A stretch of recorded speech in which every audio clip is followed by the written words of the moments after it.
Okay.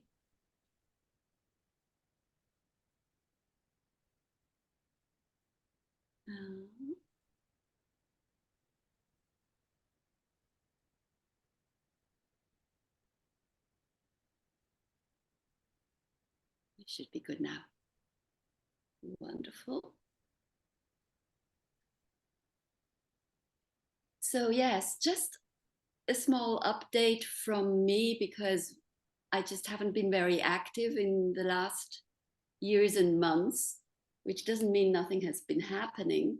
So yes, for those who are watching later and may not know me, I am Oona from CE5 Europe, where we do contact work with our space sisters and brothers. And over the last few years, I've been wondering where we are heading as a species.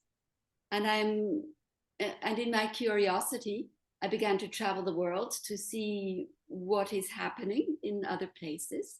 The first thing I did was I went to Kenya, where I spent a lot of time, many nights, just lying there and looking into the stars. And we have Kenya is the equator goes right through Kenya, so the way you look at the stars, you can see, you can see all the way to the north and all the way to the south. So you've got a very different view on the sky and what is happening there. And from Kenya, I went to New Zealand because a CE5 friend was hoping to set up a community which would include our space brothers and sisters to be able to land and us to learn about communication with them. And that project didn't really take off. So we went, well, I went from there, spent a month in Tahiti on my way to the US. And in the US, I did spend some time amongst the people who are around Dr. Greer. I also went on another of Dr. Greer's expeditions. Then I went with a team of people who are around Dr. Greer on a private CE5 to Arizona. I mean, lots of things were happening. We also, Pat Pearsall and I went to see the Marfa lights, which are lights, I mean, they're there. You can't help but see them. They came into our car, they touched us. I also went to Canada, where I met with Corinne, whom you may remember from doing meditations. I met Augusta, who also was part of the meditations we did regularly. I met with Ginny, all of these CE5 people, and in Canada I met with Celia, who wrote the handbook for making contact. I met with Samoya, who runs the CE5, not the CE5, Fire Up the Grid, who had this particular experience with ETs bringing her son back to life. I also did a week of upgrading my brain with externalizedmind.com, which was fascinating. I'll put those links below when I put it online, this video. So yes, here I am in the US at the moment. What is next? I will be going to Guatemala next week for a few weeks, particularly to Tikal, which is all about opening the crown chakra and is very much connected to the Pleiades. And after that, it could be that I come to Sardinia. We have as a guest Aeshwa, who is working on a project in Sardinia. Now, Aeshwa and we met online in a year or two ago or so, when we were both invited to talk at a German summit, an online summit, about different aspects of building community. And we were then both interviewed by Marlene from Peace People, and those interviews are on YouTube. Again, I'll put all the links to everything once everything is live and up. Yeah, when I was interviewed for Peace People, I was in Kenya and heading to New Zealand. Curious about that project, but now I'm very curious about this project that Aeshwa Rainbow Dragon and some of his friends have started. So welcome, Aeshwa Rainbow Dragon. And the first question I have for you is, why Sardinia? Thank you. Thank you for having me. Really grateful. And thanks for everyone who has made the time today to join us. Before proceeding, I just wanted to give thanks and acknowledgement to the land, to the elements, to all the light beings around us, guiding us, helping us in these transformational times. I have lighted a candle here to guide us, representing the fire in our hearts, so that we may not be guided by ego or the mind, but by love from our hearts. And I wanted to also acknowledge all the ancient knowledge of this land, the gatekeepers, the wisdom keepers. And I wanted to say thanks to them for also being present with us. So why Sardinia? Sardinia has been on my mind for a while. And I'm part also of an esoteric school belonging to Damanhur. Some of you might have heard it. It's the largest eco-village in Europe, and they have an ancient tradition following the Atlantean and Egyptian path. Basically, all the ancient wisdom in the planet that spread anywhere from the Incas, the Mayas, India, Indonesia, Tibet, etc. And so we talked a lot about it in our school of meditation and our esoteric school. It wasn't until about 3 years ago that coincidentally I met one of the other members who's here with us, that we started thinking about Sardinia for many reasons. We started talking about the giants, the many hundreds, more than 800 giants caves that have been found and recovered and are preserved here in Sardinia. And that led us to start fantasizing about perhaps we should go there or create a community, difficult times, the lockdowns, and it's a very peaceful place. It's healthy. There's nature. It's really unpopulated. Many of the people are living. It's in the blue zone area. People tend to live for many years. And so for many reasons started attracting me. But it wasn't the right time. I had just left Damanhur and I went on a journey of 18 countries in 2020, 13 countries in 2021. And I joined another community called Schloss Tempelhof in Germany. I'm a community consultant. I've been doing this for more than 2 years. And there I needed to do some work. Coincidentally, again, the Mamos arrived 1 week after I arrived, as I kept on asking for signs if it was the place for me to be. So many things happened and they kept on leading me. So it wasn't until the full moon at the end of August this year that 5 of us were ready to take the leap, and we came down south exploring different locations to create a health retreat spiritual center. And we spent a lot of time in Tuscany with other communities, and we took a ferry to Sardinia. When we arrived to Sardinia, we traveled around the island, and this island, if you haven't been here, is just full of old energy, ancient rocks, feels very Atlantean. And we ended up, for my birthday, to doing a meditation inside a giant's tomb. And inside this tomb, all of us receive clear messages, different messages, but all of us receive a download, very powerful download that led us. After I came out, I had to go into the forest, into the woods for a little while to digest what I was feeling. And at the end of this journey, we all went back to our lives, and 3 of us decided to drop everything we were doing and come here full time to start this project. Sorry, it was a long answer, but that was the shortest I could do.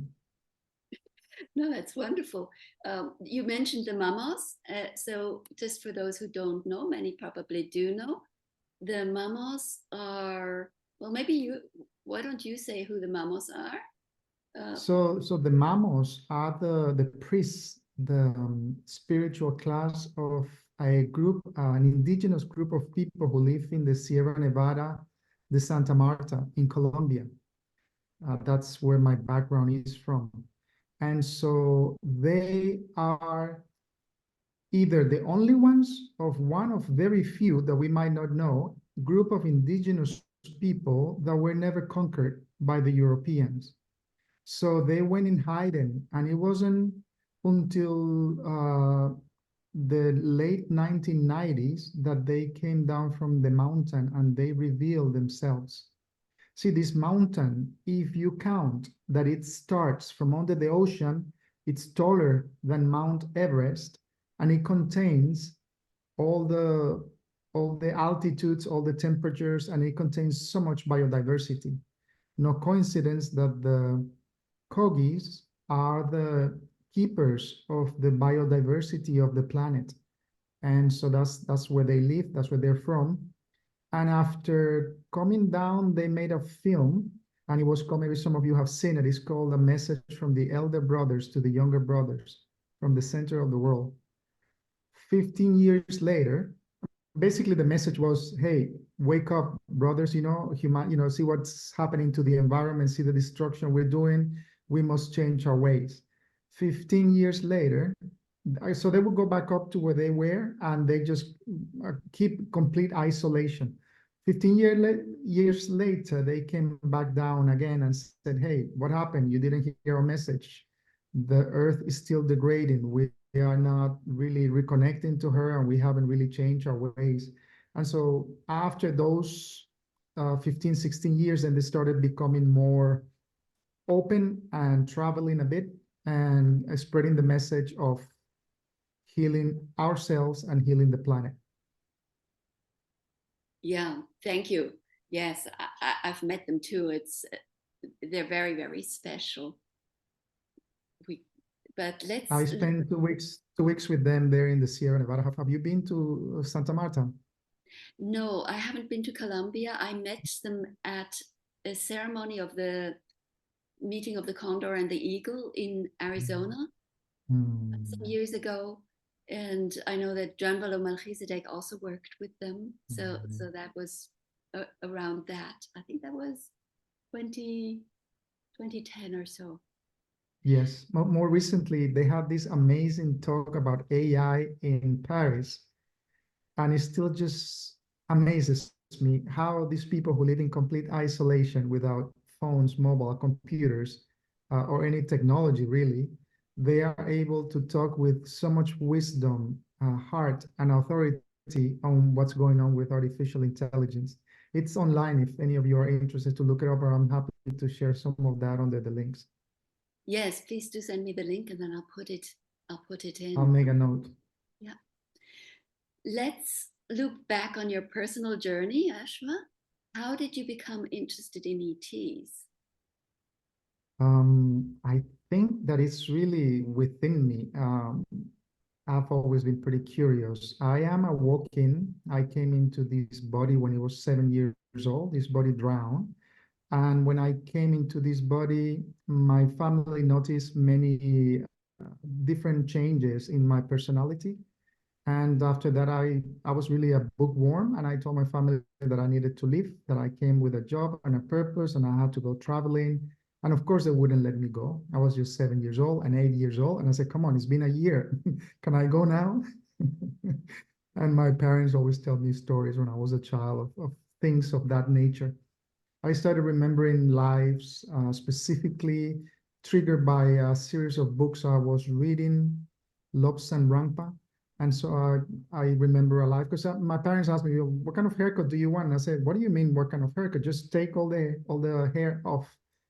And then memories of being a monk in Tibet and in Thailand and in Japan and in China, all these Asian lives started coming. And ever since then, for me, ETs were just normal. They're our human brothers. They just don't live in the same planet. Some of them inside, some of them outside, but we are all the same. We share, you know, a lot of us share particles or part of our DNA. So to me, it was always matter of fact. And so throughout my life, I've had many encounters. I've seen many lights in different countries, in Florida, in Ecuador, in Mexico, in Spain. Wherever I go, I seem to attract them, to see them. Most recently in Australia, I had an encounter which was the closest I ever had when I was helping a friend who was downloading certain devices to help humanity. And basically he was being attacked not to release this. And because I was helping him, they attacked me as well and told me not to intervene, not to be part of it, not to help me, that it was none of my business. And so it's been a long journey of sightings, from lights in the sky all the way to having them in front of me in the same room. Yeah, you said the walk-in happened after you drowned? Well, this body drowned and then I came in. Yeah. Mm-hmm. I mean, my consciousness anyhow. Yes. Yeah, and you don't remember much of what was before?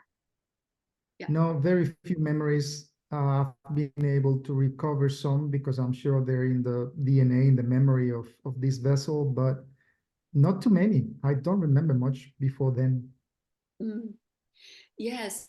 Talk about portals to us. So, wow, portals.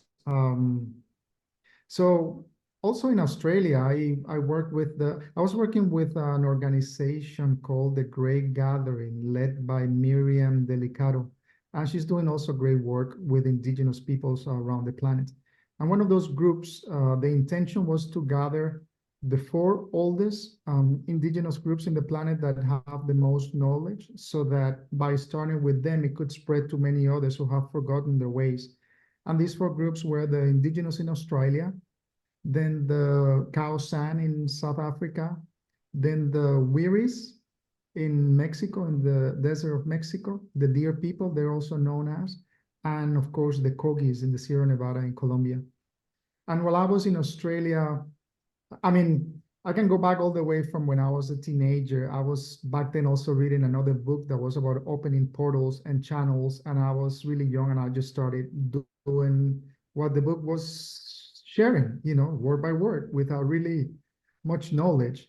And I remember one time waking up while I was levitating, and entities were coming through. And so I think that's the experience that I remember. I think that was probably one of the first strongest ones that I had. But after that, I because I didn't really know what I was doing, I got quite scared. So I kind of shut that down for a while.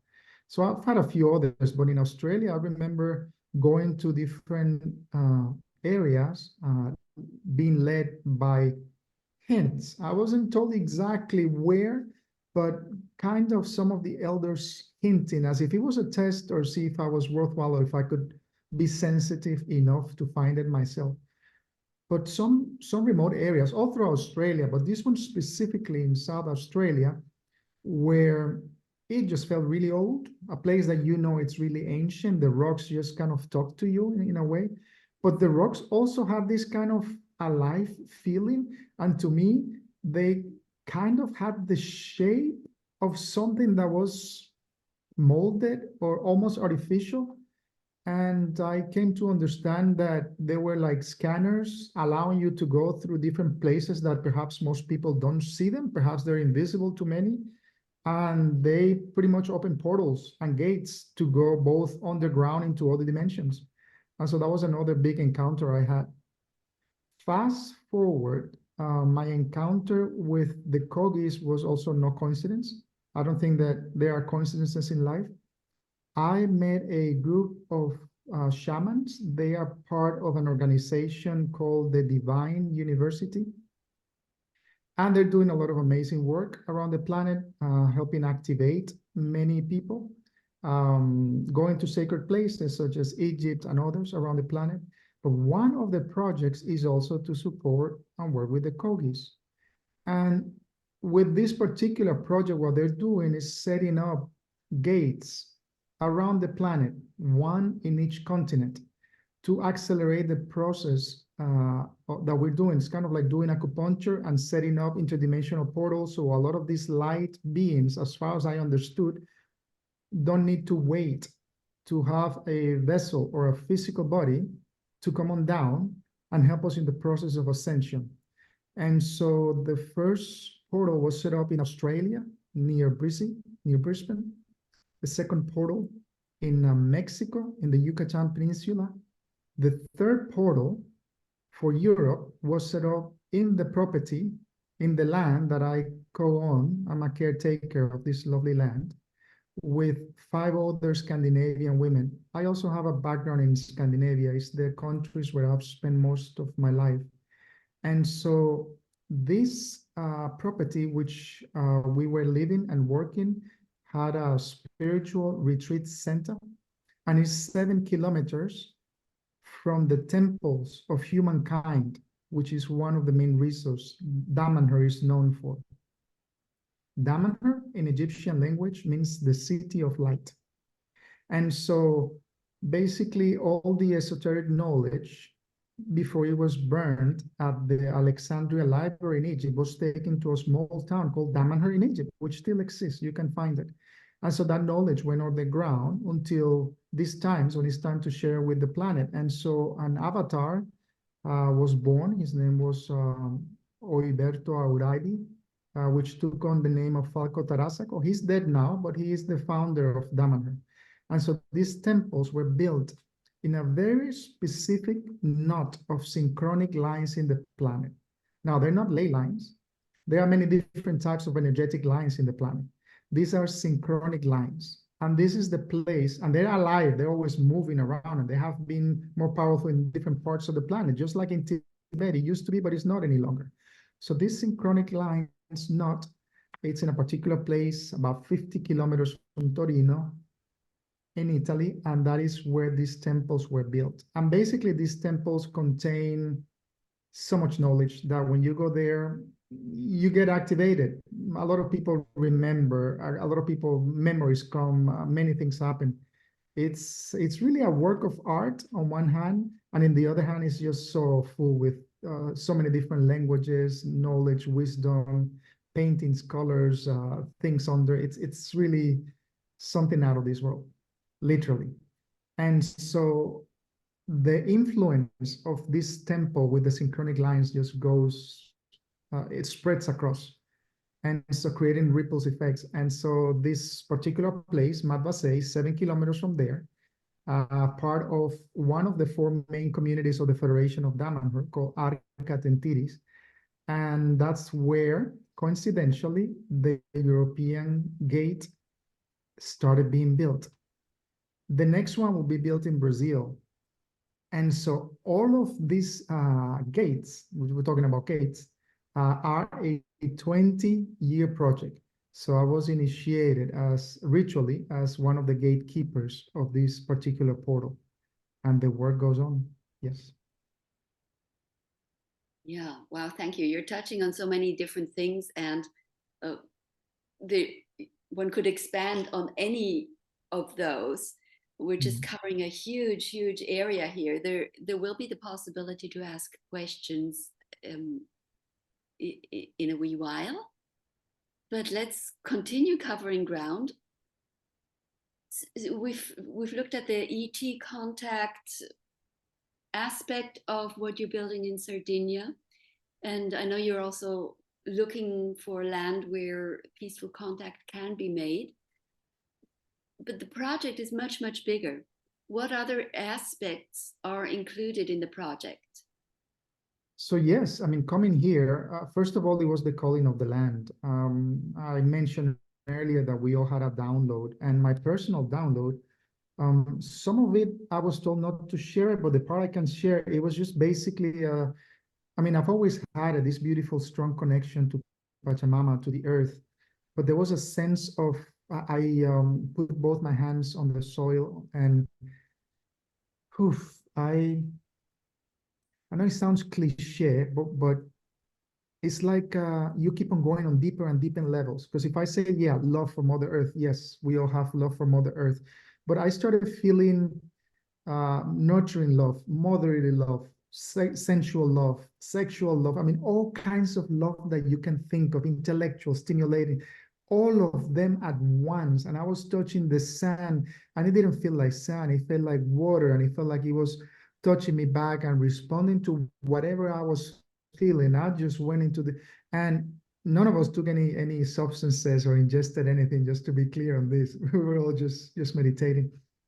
And after that, I felt her pain. I also felt her love. I had so many emotions. I cried. I was happy. It was an intense feeling filled with many emotions. I felt both the spirit of the apple of the mountain where we were. I felt both the spirit of Yemaya, Tritone, Poseidon, Neptune, whatever you call it, both the masculine, the feminine, all the aspect I want, the softness of the sea, of the water, the warmth, the sun. But, but also one of the main energies I felt were of this giant, which for me was just something intellectual that I had started researching. And I knew that, yes, they were here. You know, we hear stories from so many different sacred books around the planet, and the Nephilim and the angels and the gods and the daughters of the men mix. And out of this came the giants. And we know the story of David and Goliath, blah, blah, blah. But really, I never really, it was more intellectual. And even while we were there, I saw this amazing giant cave, which, you know, if you start thinking logically, why would anyone build this kind of tomb? But, you know, let alone more than 800 that have been found so far. But when I felt the spirit of the giant of the cave, it was like there was a lot of gentleness actually inside of him, but gratefulness in the sense of like, wow, finally, you know, you guys have come. Like, what took you so long? You know, we've been waiting. Like, here I am. And the funny thing is that he said, and I am hungry and thirsty. So I promised him that I would come back with some offerings. And that's kind of what was happening there. And so that's part of the reason why I'm here.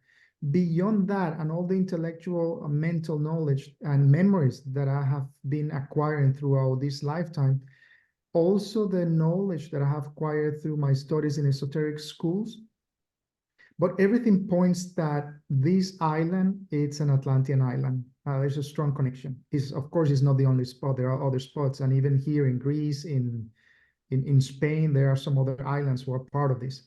But that feeling of that there are wisdom keepers here, somewhere inside, hidden in caves, in canyons, and they're ready to bring back not only the knowledge, the wisdom, but technology, and they're waiting for a group of people who are ready to carry this on, to bring it out, to share it. And that was really strong within the message that I was receiving. And so part of that was, well, more than 20 years, more than 2 decades, I was led. I had a double life, one in the corporate world and one within communities, and learning about alternative forms of construction, self-sufficiency, gardening, resiliency, food processing, et cetera, conflict resolution, peaceful resolution, different forms of democracy, decision-making processes. And I realize now, you know, it's always easier looking back why our lives has taken us in a different path, in a different journey, or why we have learned whatever we learned, which has brought all of us to the point we are in our lives, right? And that for me was that sense of like, okay, yeah, I understand why I have been learning, living, co-creating, founding so many communities and intentional community-related organizations. And to me, it's like, well, I need to put that knowledge and that wisdom into something more concrete, tangible, because the times that we are living right now, it's all pointing out to a major transformation in the world, and that is financial, economical, health-wise, in terms of land, in terms of population. We can all see it. I mean, the signs are really clear worldwide, everywhere. And what better place that this place where all of these energies are coinciding through so many different lines that are pointing out in this direction in my life. And that's part of why our community, which we decided to call Blue Giants. Blue, because of the blue zone in Sardinia, the blue skies, the blue oceans in so many beautiful shades of blue. because of the blue stars. And giants, obviously, because of the experience we had with the giants and the many giants tombs in this giant island, right? Which reminds me a lot of Solomon Islands in the Pacific, which has a pretty similar story. I don't know if you're aware, but has a very similar story. Yes, thank you. And we are always being careful when being online.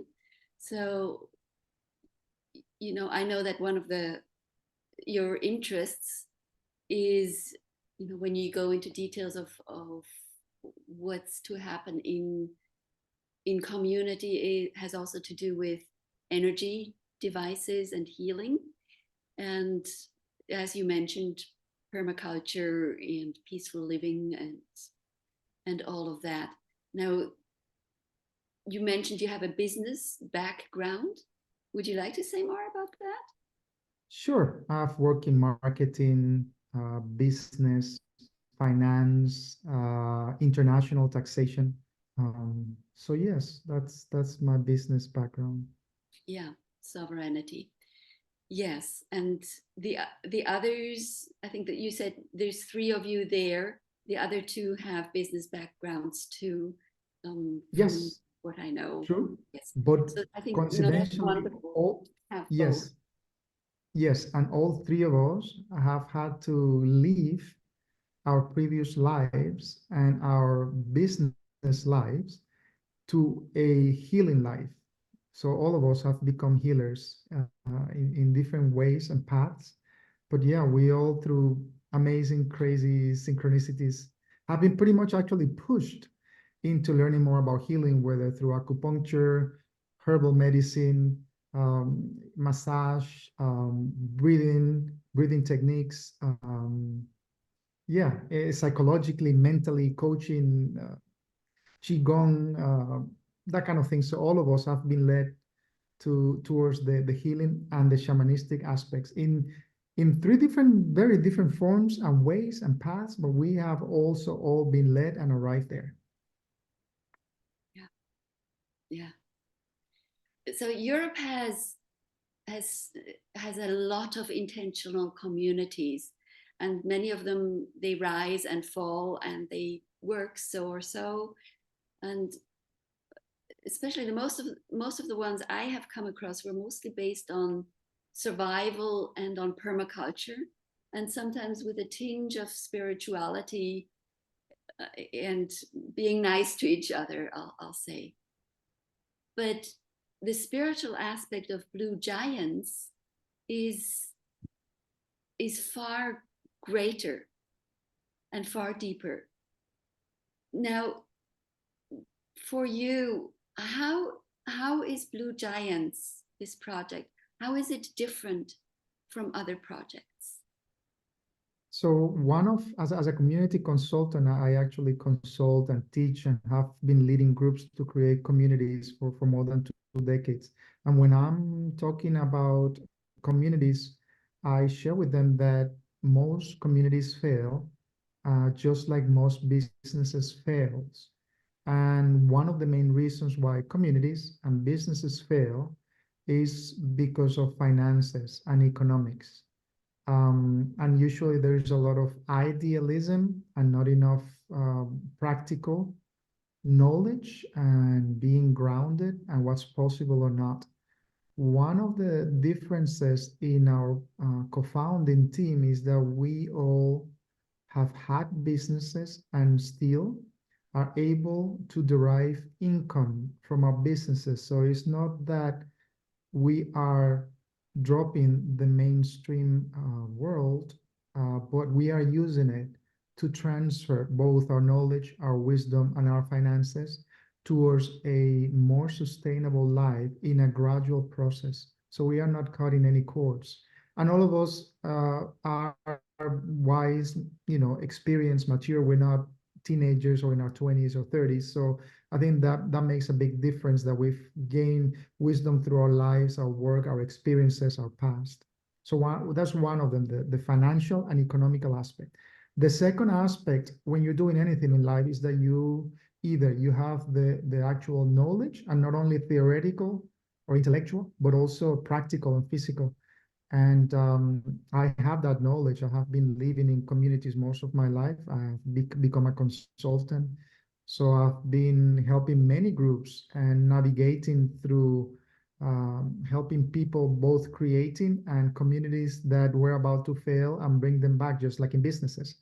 So we are blessed enough to have both of these areas covered, which are the two main reasons why communities fail. And the third aspect is the clarity of the spiritual guidance that we have. The fourth aspect is that none of us are really doing it for ourselves. We know that we're doing this for many other people who will come and arrive. And there is one other aspect that everything that we're putting into, we firmly believe that we are caretakers and guardians of Mother Earth. All this idea, like the many of the native people say it and know it, how can we own Mother Earth? So the idea is that this land is going to be land to be freed, land that we are going to be their guardians, the caretakers. You know, it's our mother. And so I think all of these aspects coming together leads us to that. And connecting to you, your project, and your audience is that we are looking for a specific type of land that is secluded, that there is a lot of forest, that there is a lot of undisturbed places, where we create sanctuaries, safe havens, a place both for the animal kingdom, for the one-legged, for the plants, for the minerals, for the crystals, and also for many other beings that are in a higher dimension, for all the elementals, representatives of the earth, the gnomes, of the air, the sylphides, of the fire, the salamanders, of the water, the nymphs of the water, and the ether. And furthermore, for all our brothers and sisters who are both inside and outside of the planet, a place where they can be welcomed out of our own free will, so that we can balance the scales that were broken long ago, even though there was an agreement of non-intervention. You know, this was broken by a particular side that has enslaved humanity and that created a holographic, a lower density hologram to cover our fifth dimensionality, which is what we're moving towards now. That is the awakening, that is the ascension. As we increase our frequencies and we go through this space, through time and space, as the planet rotates and moves to this high energy photonic belt, that is the new Aquarian age. That, you know, there are many names, but that is exactly what we're all facing, and everyone who's on Earth cannot escape it. And so it's about collaborating with them, having this beautiful sanctuary and embassy of love, of peace, with the highest frequencies to co-create a new golden era for Earth and for all of humanity. Yes. Yes. You're building something that no man, no woman, no one can build by themselves. Having that consciousness is huge. Yeah. It's beautiful. Yeah, we're all channels, you know, and really, this is a vessel and I'm using it. It's not me, it's not my ideas, none of us. And we're all pretty aware of that. And so I think one of the biggest lessons for humanity from my humble perspective is that of learning cooperation and collaboration. Especially in Northern Europe or wealthy countries, we've become really independent. And the more independent we are, the more financially wealthy we are, the least spiritual humanity has become. And the more we move further away from our source, from our connection to the earth, to our mother. And so for me, it's about going back to that, going back to reconnecting and allowing both our bodies, our mind, our souls to cooperate and to collaborate, and not only with other humans, but also with all the kingdoms. We have a responsibility to really be their caretakers, their guardians. They don't have a voice. You know, many indigenous people I've met are really fully aware and practice this of taking turns in being a voice for an animal or for a plant, because otherwise, if we don't become a voice for the weakest link, both in our society and in our world, they're not going to have a voice. It's always only the human perspective, you know? And that perspective, unfortunately, has been of destroying of taking, of pillaging, and turning it into money and power. And it's enough. We need to go back to that beautiful balance. Otherwise, we'll end up destroying ourselves. Funny enough, in Damanhur, there's a lovely, beautiful tradition where most of us take an animal name and then a vegetable name and then a divinity name and a crystal name. And so sure, it sounds funny for people that somebody's called whale or bee or leopard or penguin or giraffe, but it is about that, about channeling the frequency of the animal, especially those who are being threatened or almost extincted, so that these humans are able to be and provide a voice for this animal. And anytime you mention the name of the plant or the animal or the crystal or the divinity, you transmute those frequencies and you become a voice for that animal. And everybody hears it, and you bring your consciousness and your thought, at least for that moment, into that particular species. And the name of animals and species, there are a particular frequency that has an amazing and powerful job for the planet, just like the whales and the porpoises, the dolphins. They carry a frequency that's holding the life in the oceans. Just like the frequency of the bee has that frequency of fertility, of fertilizing the plants and keeping the life of the vegetable kingdom. So there's much more of the frequency and the jobs of the animals. When people think of spiders, yeah, sure, the spider, and it builds the web and all of that. There is much more. They are building webs of energy in higher dimensions. And so all the animals, all of us, everything in existence has a job, has a role, has a purpose. And we need every single piece of the puzzle to maintain that very delicate, fragile balance of all living beings in our planet. So it goes beyond just that. Yeah. Yes, and what you said about the weakest link, I learned that when I was leading spiritual dog sled journeys in Greenland. We'd go out on dog sleds with the hunters, and at one point a sled turned over. One of the young hunters, whatever he did, it didn't work, and everything was spilled all over the snow. And my dog sled buddy, he said, "Can I go and help him?" And our guide, our hunter, he said, "No, he has to learn to be strong." So the idea was that we are there in case he needs us, but he has to learn to take care of his own responsibilities. He has to, pick up the things himself. And that's where I learned how to be with someone, with the weakest link. Be there for them, but don't do it for them. So yeah, that's beautiful. Now, crystals, empower them, yes, help them with developing their own confidence, they but have to do it allow them, themselves as create the long as safe space, create the right environment for them to be able to do it on their own. And we must do that with ourselves and with yes, all other human beings. I mean, we forget sometimes, eh? It's nice yes. to remind each other. So thank you for that reminder, Oona. We always have to remind each other. Also I was going to ask you to talk a little bit about crystals, because my experience when I was in New Zealand, I had the great honor of coming in touch with the universal codes that were encoded into a crystal that was left on Earth by a spacecraft from Syria, Sirius. So yes, an amazing experience. But tell me what you know about crystals and what your experiences are with crystals. Yeah, what you say opens up also so many different paths.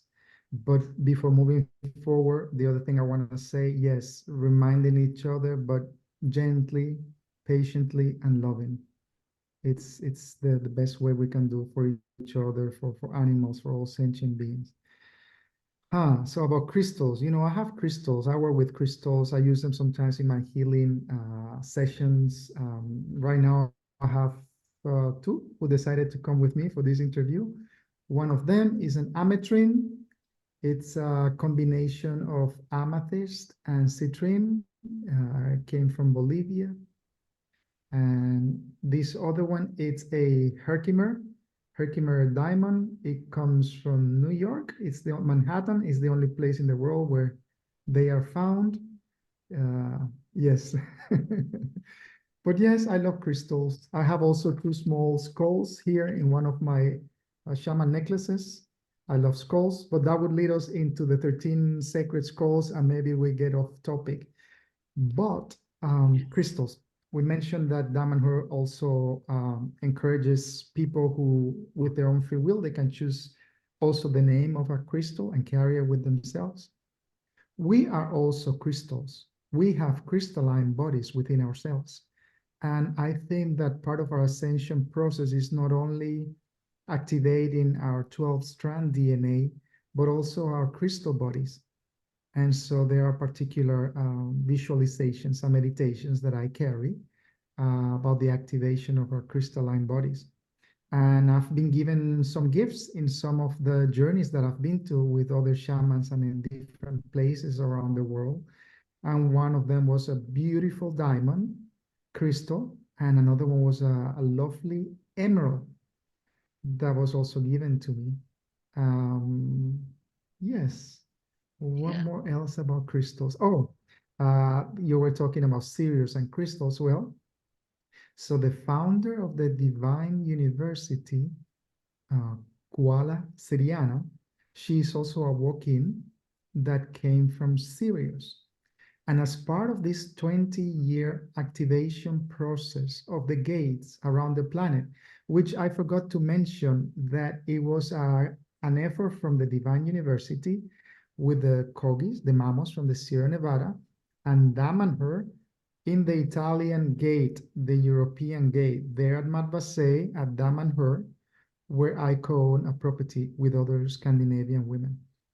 But the activation of these gates requires at least 20 tons of crystals. These crystals are buried underground in order to give back to Mother Earth. And because they carry such high frequencies, they are able to anchor and to project both in time and space, multidimensionally, up and down, as above, so below, in every direction. And so you can imagine carrying the weight of these crystals and digging holes, and a lot of it starts by hand while in trance, and asking for permission and charging them and putting certain codes, certain numbers, certain sounds, certain frequencies that go underground. We do this also with something we call Unamos, and they were also only known to the KOGIS, and they were quite surprised that this group of women knew also about them. And so what we do with this specific star light language that's encoded, and now we're doing it instead of clay like they did, because the clay is breaking down after so many thousands and thousands and who knows how many years that the Mamos have in the Sierra Nevada. They're being replaced by copies on granite so that they last longer. These granite circles, plates, are placed on top of these crystals that we activate and we put under the ground. Basically, like where we were, and I can share a little bit more if you like to about the process of the gate. We are, and look, it's 20 years, so I'm just going to say a few things. Besides, we've only been doing it for 4 years in Italy. But basically, it's an underground, upside-down pyramid, and in the king's chamber, there is a particular silk thread cloth that has been hand painted with all these specific downloads, activating sounds and prayers, with time capsules and prayers that we did with the Mamos. We did a process of 3 months, meeting every new moon, of charging the elements in a circular motion. The Mamos, if you see them, they're always doing this, they're doing prayers. A lot of people think that just because they're chewing coca leaves and using basically the symbol of both yoni and a lingam with a round container that comes from a seed, the poporo, and sticking a long piece of wood in it constantly all day, the masculine and the feminine. You're creating, sending out prayers. We did these activations for 3 months. All these time capsule prayers, seeds were put inside the robe that was placed inside the king's chamber under this upside down pyramid. And then it was covered, and I could go on and on and on with permission and all the kingdoms and the elements. But anyhow, just to share with you the amount of work that goes into building these gates and then placing crystals on there, especially selenite. And then in the end, after 20 years, it's going to look something like Stonehenge, where people don't know really what's under. It's like an iceberg that you only see a small percentage of the tip above ground. And so that's the work that it takes to build these gates. And so I will share with you also their link, because all of the work is done voluntary. Yeah, everybody who travels from all over the world to come do this, including the crystals, is all done on a voluntary basis because it's a gift of service for humanity. So it's really amazing the work they're doing, just like Miriam Delicado and Kuala, the Divine University, and Lelama, and so many others. And that's some of the work. I mean, there's so many beautiful organizations and people doing so many amazing things, and it's hard to be everywhere or to focus just on one of them, but these are some of them that I've been touched deeply with and that I fully support. Yeah. Yes. Well, Aeshwa, your mind is huge and carries so many different things, and you know, you're mentioning so many things that one could go into detail here or into detail there. We won't do that now, just because we're close to the hour, so maybe we should start wrapping up. Exactly. And open to Q&As. And if there is any interest in any other topic, perhaps we could do another meeting on another day. Yes, so let's just, did you want to speak any more about the vision that you're carrying? Yes, specifically one of our projects here at Blue Giants in Sardinia. Well, of course, we are based on principles of harmony, of love, of cooperation, of diversity, of self-sufficiency, of growing our own food, 100% organic, of having abundance of water, ideally a thermal water in the land. And we are looking and we are picky, and we are in the process of both fundraising, because then we can get something bigger than what we can afford at the moment with all our pool combined resources, because we know that many other people will come. Not everybody is a founder or a pioneer, but once you're moving in a certain direction, people just like to join after, and that's okay. It's also a gift and a service I came here to do. I honor this responsibility, and above all, I'm enjoying the journey. I'm enjoying the process. I'm having fun, because it's not about the destination, but the journey, just like the poem of Ithaca. Yeah. So it's all good. But the land, we will have pyramids for meditations. We will have, everyone will have the private space. I don't know if people don't in this group know a lot about intentional communities, but perhaps some people think that in communities, everybody's all piled up, being social all the time. No, we all need our private spaces to recharge, to do our own practices, to have time off, time away, and that's very important and essential. But also to protect most of the forest, to have a reserve, a sanctuary for all beings, all sentient beings. And one of the main projects, it's called Shamanteria, and basically it's a retreat healing center where we do research, where we teach, where we share, where we welcome all kinds of alternative holistic practices of healing, and where people come to be healed. So that's one of the main projects, and we offer all kinds, from acupuncture to massage to meditation to medicine plant to all kinds of holistic alternative medicines, but also nature baths and working with sounds, with crystals, with thermal waters, nature baths, nature sounds, etc., etc. All of this is listed in our website.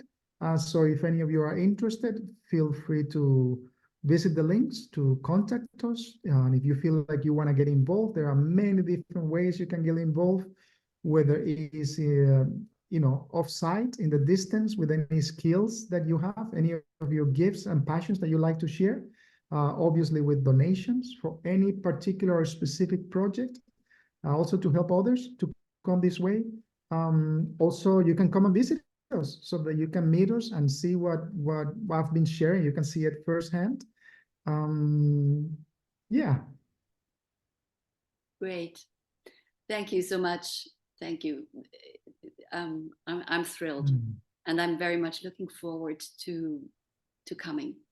So we're going to take questions now. If you are going to ask a question, you will be on the recording, so just be aware of that. But you can always also send a chat, and all you have to do is raise your hand or just be the next person to unmute.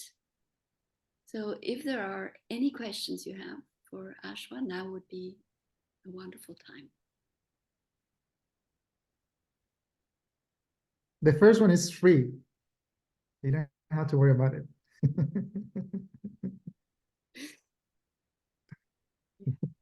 Or comments, or perhaps some of your experiences or something you can relate to what we've been sharing or talking today.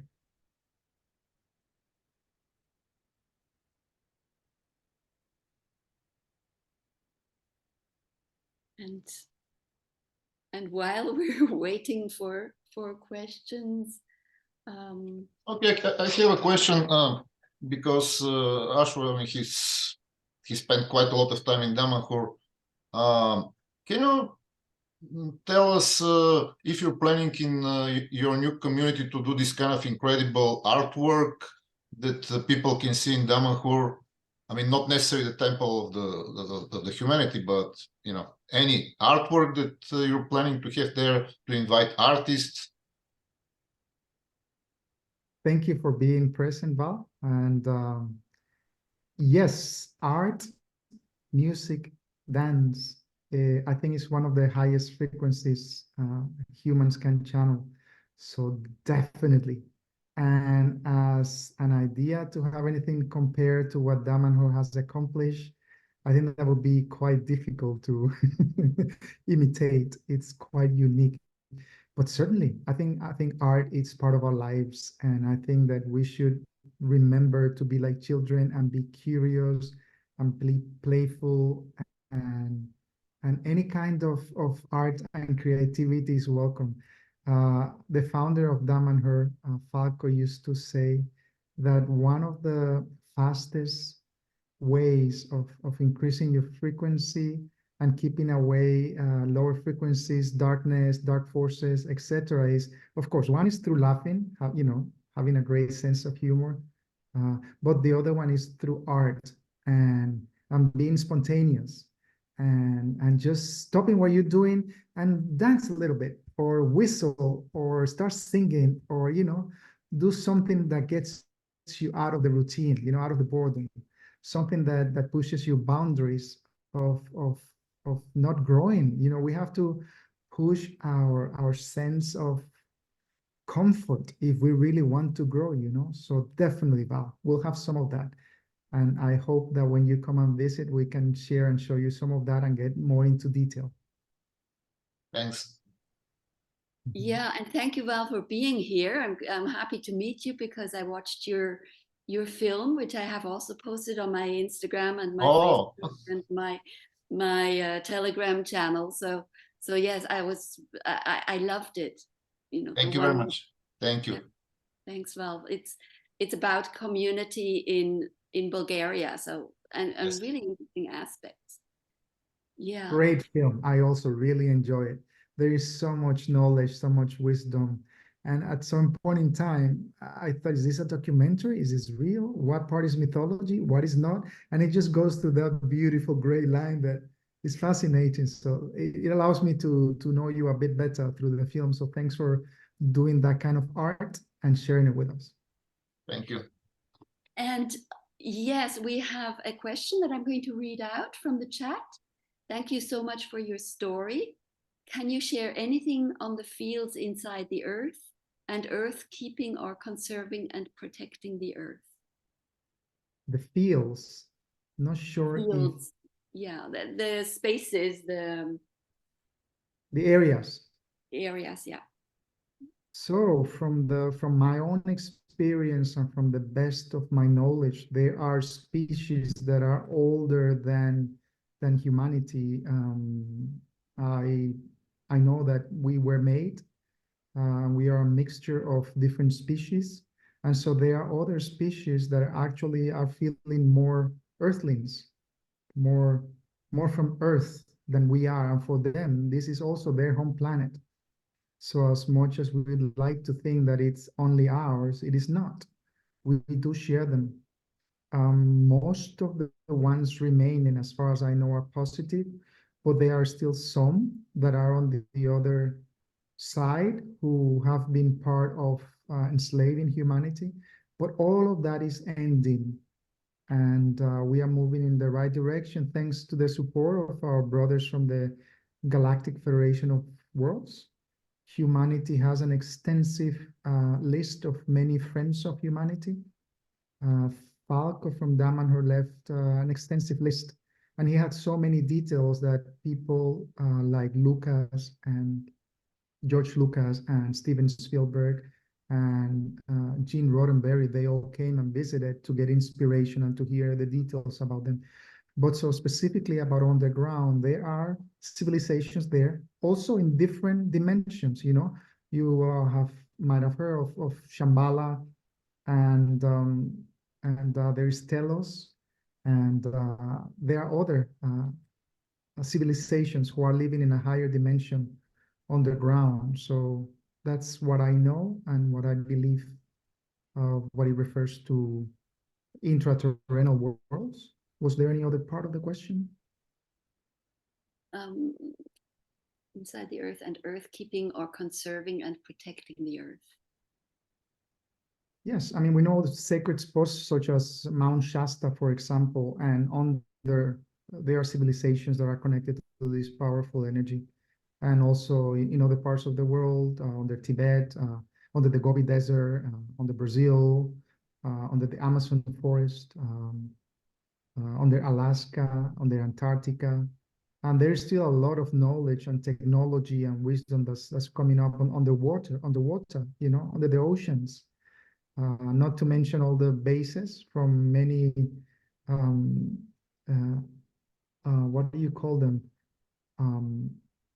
Different species who come with ships and they have a home underwater. Yes. Yes, and just for those people who haven't had the experience of seeing extraterrestrials or earth beings or so, I'll share my experience. It's, we can see everything that's physical. We can see things that are fluid. We can see gas to some extent, but there are other states of being there. And when I saw 2 spacecraft land just 300 meters from me, that was in California, the spacecraft itself was made of, the best way I can describe it, solid light. And the beings that walked around were made of solid light. So they, in a way, they're physical, and in a way they're not physical, depending on how we use that term.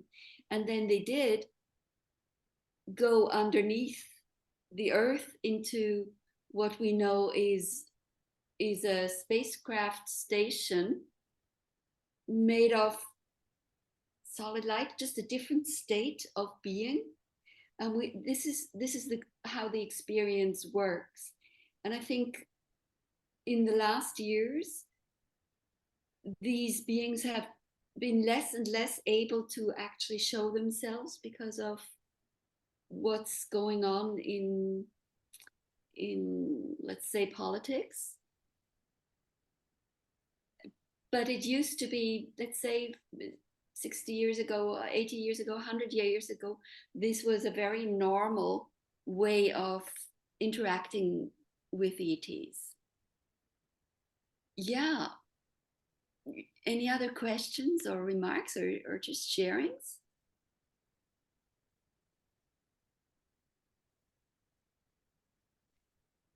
What we'll do is also mention, we talked about how you can help, how you can get involved.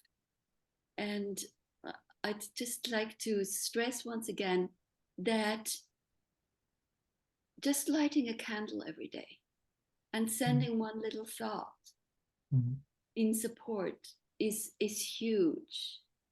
It's because you're carrying the project on a spiritual level. You're holding space for that project.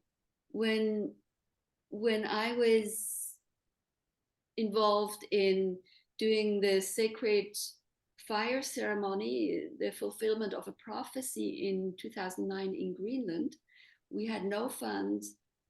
I didn't know the culture. I didn't know the language. And we made something happen that the Smithsonian Institute refused to do. The American Indian Institute, they went there and looked and they said, no, that cannot be done. We cannot have 100 people above the Arctic Circle. And I was completely naive and innocent. And so I just said, well, let's just do it. So we did.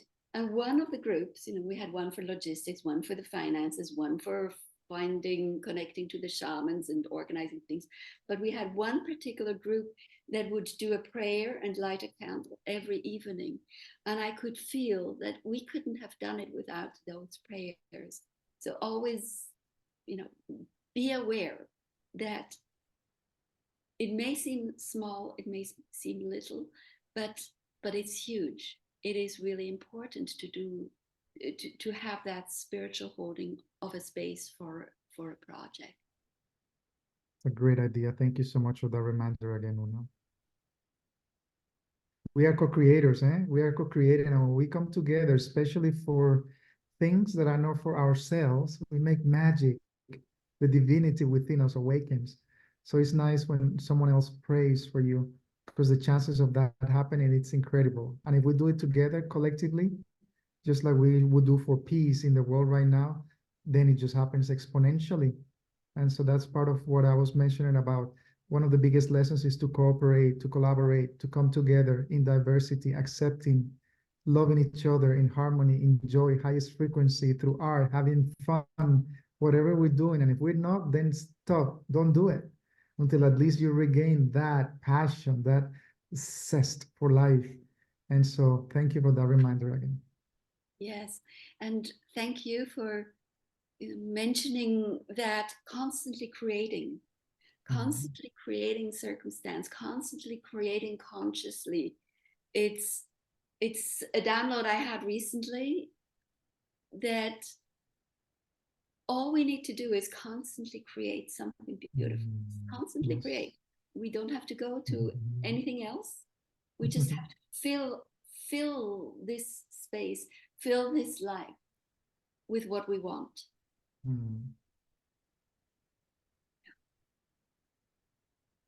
So if it's okay, and there are no other questions, and if it's okay with everyone, to close, I would love to share a prayer. I do.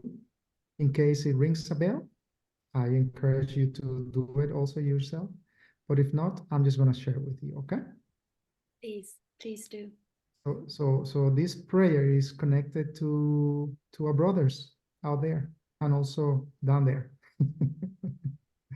And so basically what I do is that I said that, I say my name, Aeshwa Rainbow Dragon, out of my own free will, call upon you, members of the Galactic Federation, in the highest frequencies, in the highest love, by the law of one, to counteract the disruptive interventions from some species, right? We know who they are, so I'm not going to mention them, and bring back harmony, to stay the course and tip the scales back. The law of non-intervention was broken long ago to enslave humanity.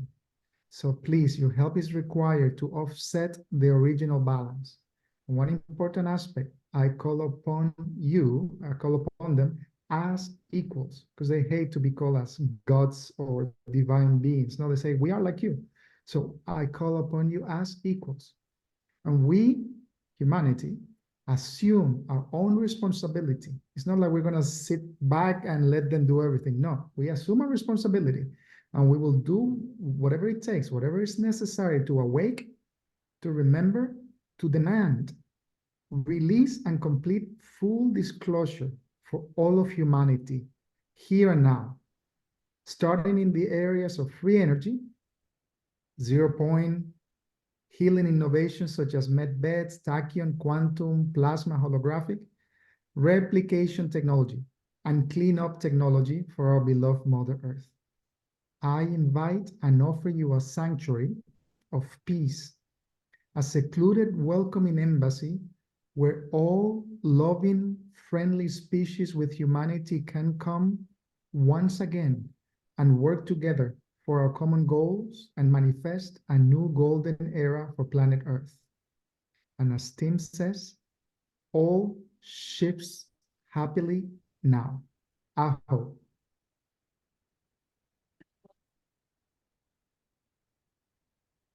Thank you, in Lakesh. Namaste. Namaste. Thank you so much for having me.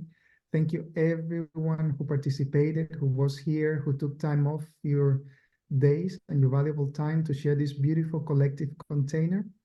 I release now the elements that were here present with us and the fire, which I will preserve for next time.